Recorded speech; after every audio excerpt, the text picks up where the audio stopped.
Naitwa Adonis Benjamin, ni mkurugenzi wa kampuni ya Benz Technologies. Tunajihusisha na online services T-solution ambayo yanahusika zaidi na mambo ya internet. Kabla ya kutumia huduma ya TTCL ya fiber, tulikuwa tukitumia huduma za mitandao mingine.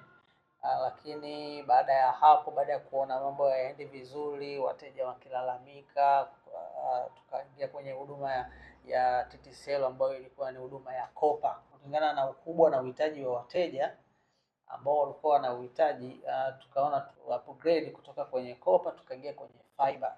Kutokana na mabadiliko ya vifurushi walivyofanya TTCL, wamekuja na kifurushi kizuri cha Triple Hub ambacho ni kifurushi ninachokitumia kwa sasa. Mwanzo tulikuwa tunapata Mbps 40 mpaka 60, kitu ambacho kilikuwa kinaleta maswali kwa wateja wengine, walikuwa inakuwa slow na nini.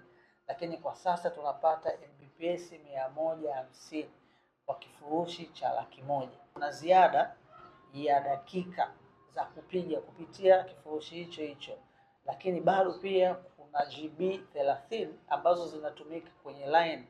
Kwenye simu yangu natumia TTCL line ambayo ina GB 30, lakini nina router ambayo iko nyumbani, iko connected kwenye kifurushi hicho hicho cha Triple Hub. Kwa wafanyabiashara, kwa wenye wamiliki wa ofisi pia na washauri, jiunge na kifurushi cha Triple Hub, jiunge na huduma ya TTCL ya fiber. Ina faida kubwa sana, hautopata malalamiko, experience ni kubwa.